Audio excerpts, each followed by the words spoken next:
मारुति ने अभी हाल ही में अपनी नई 5 सीटर एक्सयूवी विक्टोरियस को लॉन्च किया है, जिसे लोग बाग अभी तक समझ रहे थे। ये 7 सीटर ग्रैंड विटारा है, लेकिन इसे विटारा की सेगमेंट में 5 सीटर एक्सयूवी के तौर पर लॉन्च किया गया है, जिसे देखकर अब लोगों के माथे पर वाईफाई सिग्नल की तरह सिकुड़न आने लगी है और लोग सोच रहे हैं कि इसकी जरूरत ही क्या थी यार लॉन्च करने की। असल में मारुति सुजुकी का काम करने का तरीका बाकियों से थोड़ा अलग है। यह दूसरी कंपनियों की तरह नई गाड़ी तो लॉन्च करता है, लेकिन कस्टमर के दिमाग के साथ खेलकर उन्हें बेचना भी जानता है। मारुति का मायाजाल अगर आप वो देखना चाहते हो, स्क्रीन के ऊपर आई लिंक पर क्लिक करके वो वीडियो भी देख सकते हो। दोनों गाड़ियों के डायमेंशन में उतना ही अंतर है जितना कि चाकू और नाइफ में होता है। विक्टोरियस की लेंथ 15 mm से ज्यादा है और विड्थ दोनों गाड़ियों की बराबर है। हाइट विक्टोरियस की 10 mm से ज्यादा है और व्हील बेस दोनों गाड़ियों का बराबर है। इसके अलावा मैं आपको बता दूं कि दोनों गाड़ियां सिमिलर प्लेटफॉर्म ग्लोबल से ऊपर बेस्ड है। ट्रेनिंग रेडियस इन दोनों गाड़ियों का बराबर है 1.5 मीटर है। इसका मतलब होता है कि कितनी कम जगह में गाड़ी को मोड़ा जा सकता है। यह जितना कम होता है उतना अच्छा माना जाता है, लेकिन मारुति ने यहाँ पर भी कोई भेदभाव नहीं किया है, दोनों का बराबर है। कर्व वेट की बात करते हैं तो मतलब कि गाड़ी के वजन की, तो विक्टोरियस 20 से 35 किलोग्राम ज्यादा भारी है ग्रैंड विटारा के कंपैरिजन में। यह जो 15, 20, 30 किलो का जो डिफरेंस होता है, यह फीचर्स की वजह से आ जाता है, ना कि बिल्ड क्वालिटी की वजह से। टायर्स की बात की जाए तो दोनों ही गाड़ियों में 17 इंच के टायर्स दिए गए हैं, कहीं से कोई डिफरेंस नहीं है टायर्स में। दोनों ही गाड़ियों में सिमिलर इंजन का इस्तेमाल किया गया है। 1.5 litre smart hybrid petrol engine जो 11.65 bhp की पावर देता है और साथ ही में 139 mm का टार्क जनरेटर करता है दोनों ही गाड़ियों में। हालांकि माइलेज में हल्का सा डिफरेंस आया है। दोनों ही गाड़ियों में कित माइलेज मिल जाता है। विक्टोरियस के मैनुअल में 0.07, ऑटोमेटिक में 0.48 किलोमीटर पर लीटर ज्यादा माइलेज क्लेम किया जाता है, जबकि 4 व्हील ड्राइव ऑटोमेटिक में 0.13 किलोमीटर पर लीटर कम क्लेम किया जाता है। इतने से चीटी वर्क का डिफरेंस का कोई मतलब नहीं है। मतलब अगर आप दोनों गाड़ियों को 50 किलोमीटर चलाते हो तो विक्टोरिया की टंकी में 5 बूंदे पेट्रोल की ज्यादा होंगी। भैया इतना सा डिफरेंस कोई डिफरेंस थोड़ी है। स्मार्ट हाइब्रिड के अलावा दोनों ही गाड़ियों में आपको स्ट्रॉन्ग हाइब्रिड टेक्नोलॉजी दी गई है, जिसमें 91.18 bhp की पावर और 122 mm का टार्क जनरेट किया जाता है। यहाँ पर भी दोनों ही गाड़ियों में लगभग बराबर माइलेज क्लीन किया जाता है, लेकिन मैं डिटेल में जाके बात करूँ तो विक्टोरियस में 0.68 किलोमीटर पर लीटर का ज्यादा माइलेज मिल जाता है। दोनों ही गाड़ियों में आपको CVT ऑटोमेटिक ट्रांसमिशन मिलता है, इको, नॉर्मल और पावर ड्राइविंग मोड्स के साथ में। अभी तक इन दोनों गाड़ियों में आपको कोई बड़ा डिफरेंस नजर नहीं आया होगा, लेकिन मारुति ने विक्टोरियस में एक नया और अच्छा काम किया है। वो यह है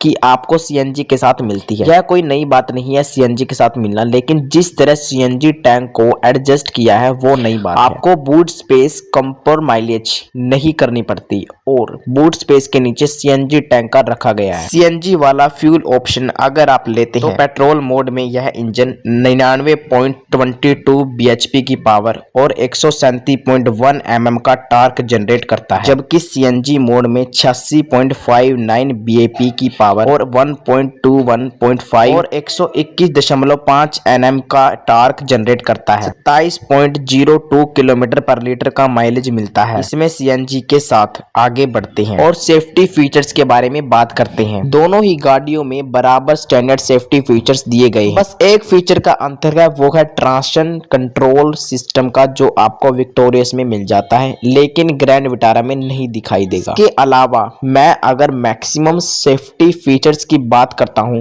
तो विक्टोरियस में आपको टॉप वेरिएंट में, इसके अलावा मैं मैक्सिमम सेफ्टी फीचर्स की बात करता हूं तो विक्टोरियस में आपको टॉप वेरिएंट में लेवल 2 आस्क लेवल 2 ADS मिल जाता है, लेकिन ग्रैंड विटारा में आपको यह फीचर नहीं दिखाई देगा। लेकिन विक्टोरियस को सेफ्टी रेटिंग में 5/5 रेटिंग मिली है। अगर विक्टोरियस के इंजन की बात की जाए तो मारुति विक्टोरियस में आपको 1462 सीसी का एक पावरफुल इंजन मिलता है और वहीं ग्रैंड विटारा विटारा में भी आपको 1462 सीसी के इंजन के साथ 4 सिलेंडर इनलाइन और 4 व्हील्स मिलते हैं। ट्रांसमिशन में मैनुअल में आपको 5 सीरीज और ग्रैंड विटारा में भी आपको 5 सीरीज मिलता है और दोनों ही गाड़ियों की मैक्सिमम स्पीड है वो है 102 bhp 600 rpm की। अगर आपको यह वीडियो पसंद आया हो तो इसे लाइक कर दीजिए, इस चैनल को सब्सक्राइब कर लीजिए और ऑल नोटिफिकेशन दबाना न भूलना। आपका दिन शुभ रहे। धन्यवाद।